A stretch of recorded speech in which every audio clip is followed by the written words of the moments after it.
Oke, nah saya lanjutkan. Imam Abu Hanifah ini tadi dikenal sebagai ahlu ra'yu. Beliau punya kebijaksanaan tersendiri. Beliau punya pertimbangan yang sangat rasional, sangat manusiawi dalam menetapkan hukum.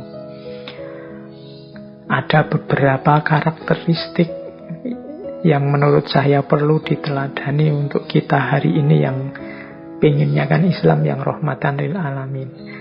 Ada beberapa catatan saya, beliau ini ternyata punya pemikiran yang penuh rahmat ketika memutuskan satu hukum. Misalnya itu ada beberapa catatan saya.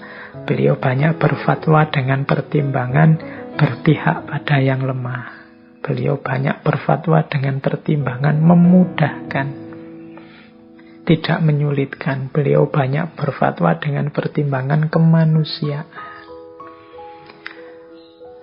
Saya contohkan itu kan, misalnya ketika beliau berfatwa bahwa pakaian yang terbuat dari emas dan perak itu harus wajib dijakati. Dengan kalau ketentuannya, kalau dalam fikih itu kan biasanya barang yang dipakai operatif itu kan beda dengan barang yang disimpan seperti emas, perak. Nah ini ada fatwa dari Imam Abu Hanifah ya, meskipun itu kita pakai setiap hari seperti pakaian, tapi kalau terbuat dari emas dan perak ya harus dijakati. Ini mungkin kalau dikiaskan, ini kias awur-awuran ya. Kalau teman-teman punya baju yang mahalnya luar biasa sehingga sampai 1 nisab zakat, ya harus dijakati. Kalau punya motor atau sepeda, sekarang kan lagi booming sepeda itu, yang mahalnya luar biasa, harus dipertimbangkan juga kewajiban zakatnya. Jangan seneng-seneng sendiri, tetap ingat berbagi dan kewajiban berbaginya. Termasuk fatwa beliau. Beliau berfatwa juga kalau orang itu punya utang, ya ndak wajib zakat.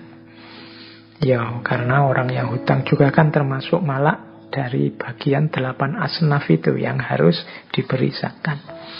Tapi ini menurut saya contoh-contoh pertimbangan fatwa yang berpihak pada fakir miskin, berpihak pada yang lemah. Yang kedua, Imam Abu Hanifah ini terkenal memudahkan kalau berfatwa. Di situ saya kasih contoh hukum ketika orang tidak tahu kiblat. Jadi orang sholat misalnya sangat gelap, atau mungkin kita pergi kemana sendirian, tidak ngerti arah, mau sholat iki terus kiblatnya mana. Nah itu kan nanti ada yang punya pendapat ya sesuai keyakinan, kemudian kalau nanti ternyata terbukti salah kiblatnya, ya sholatnya harus diulang. Tapi Imam Abu Hanifah berfatwa ya asalkan tadi sudah serius berusaha mencari kiblat yang benar, dan kemudian punya keyakinan di awal sholat mungkin ini yang benar, ya sudah sholatnya sah, tidak perlu diulang. Syaratnya sudah berusaha mencari. Nah, ini menurut saya contoh kemudahan. Banyak gagasan-gagasan beliau yang isinya kemudahan-kemudahan. Kemudian ada juga kemanusiaan. Nanti bagi teman-teman ini yang muda-muda, kalau ada yang tanya, boleh enggak wali atau boleh enggak orang tua memaksa anaknya kawin? Kalau menurut Imam Abu Hanifah, perkawinan yang dilakukan secara paksa terhadap anak perempuan itu hukumnya tidak sah. Kalau anaknya menolak, ya terpaksa mestinya ya menolak ya. Nah ini pertimbangan kemanusiaan mestinya. Jadi bahkan nanti anak perempuan yang sudah sangat dewasa, umurnya sudah banyak, dipersilahkan mencari pasangan hidup sendiri. Ada yang bilang menurut Imam Abu Hanifah bahkan wali sifatnya tidak wajib, penyempurna saja untuk yang dewasa. Perempuan yang sudah dewasa dikiaskan dengan janda. Oke, cuma monggo ya, coba dicek lagi yang ahli fikih. Apa benar pendapatnya Imam Abu Hanifah seperti itu? Ini cuma saya untuk contoh saja bahwa inilah beberapa karakteristik cara berpikirnya Imam Abu Hanifah yang menurut saya sebentuk kebijaksanaan. Sehingga agama itu tidak jadi unsur problem, tidak jadi unsur beban dalam hidup kita. Karena kadang-kadang kita itu memposisikan agama sebagai beban hidup. Hadirnya agama membuat hidup kita tambah susah, tambah berat. Oh, ini menurut saya harusnya tidak begitu. Justru Allah menurunkan agama dengan segala tertib aturannya itu untuk hidup yang lebih nyaman, lebih mudah. Agama itu harusnya kebutuhan kita. Cuma mungkin karena salah menyikapi, salah menjalani, sehingga rasanya agama itu seperti beban dalam hidup. Oke. Terus kita lanjutkan. Belajar lagi kebijaksanaan dari Imam Abu Hanifah. Nah, ini saya rangkumkan beberapa kalimat mutiara yang menunjukkan ketidakkakuannya Imam Abu Hanifah, yang menunjukkan ketawaduan beliau, yang menunjukkan keterbukaan beliau. Jadi ini menunjukkan meskipun sepinter itu beliau, sedahsyat itu keilmuannya, tetap beliau tawadu, tidak mengklaim dirinya paling benar, tidak mengklaim dirinya paling hebat. Itu ada beberapa quotes yang populer sekali dari Imam Abu Hanifah.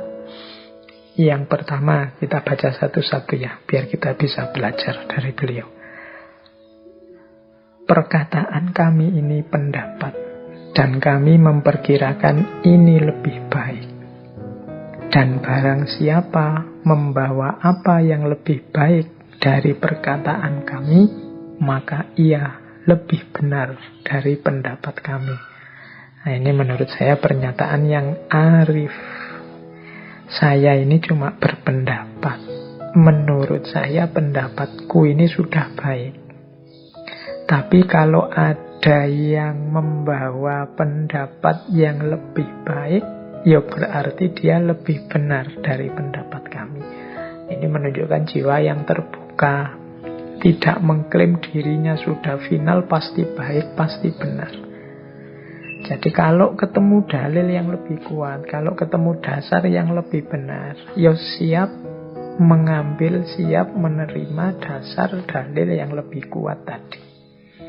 Meskipun beliau ini levelnya imam mazhab, tapi sifatnya masih terbuka, mau menerima masukan kebenaran yang baru.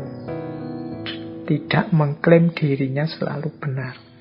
Ini menurut saya perlu diteladani. Kadang-kadang kita itu ilmu ini mau sidik baru ngerti 1-2 ayat, mengklaim dirinya sudah paham dan sangat paham tentang agama. Kalau dikritik orang terus marah-marah, mencak-mencak. Enggak, padahal orang selevel Imam Abu Hanifah saja, ya kalau ada orang membawa yang lebih baik, mungkin dalil yang lebih kuat, mungkin argumen yang lebih masuk akal, ya berarti dia lebih benar dari pendapat kami. Itu yang pertama.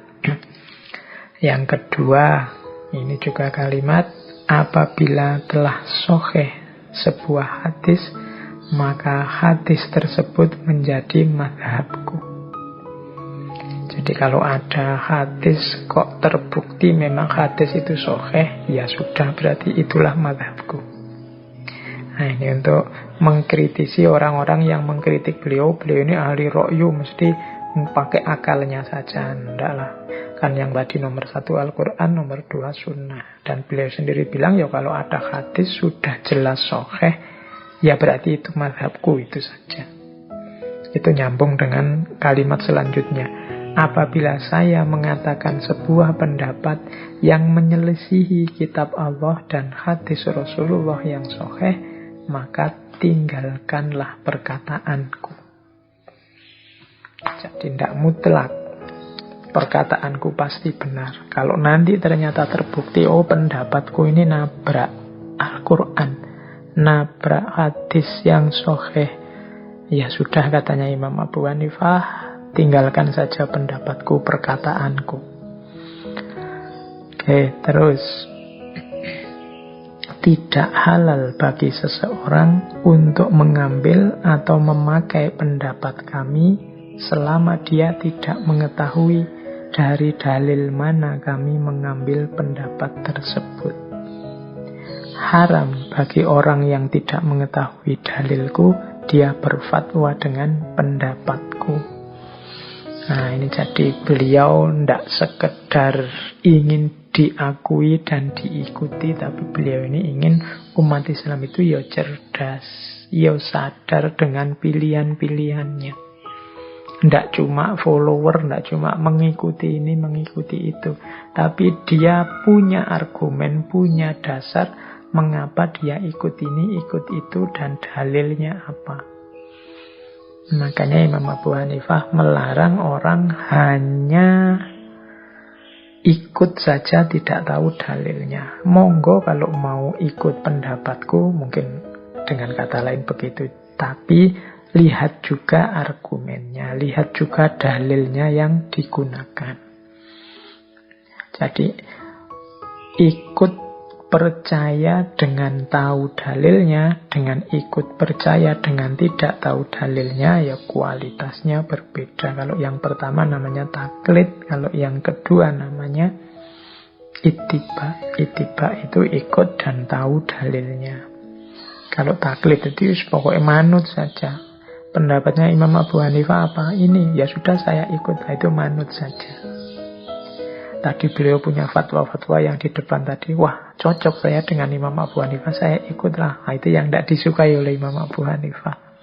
Mbok ya kamu cek dulu dalilnya, alasannya beliau berfatwa begitu. Biar hidup kita ini hidup yang sadar, bukan hanya hidup yang ikut-ikutan. Dan yang terakhir, beliau menyatakan sesungguhnya kami adalah manusia biasa. Kami berpendapat pada hari ini dan kami rujuk atau kami batalkan pendapat tersebut pada pagi harinya atau esok harinya, mungkin maksudnya begitu. Jadi ini kesadaran yang tinggi dari Imam Abu Hanifah bahwa ya kita ini manusia, kita punya keterbatasan. Sepinter apapun kita tidak tahu segalanya.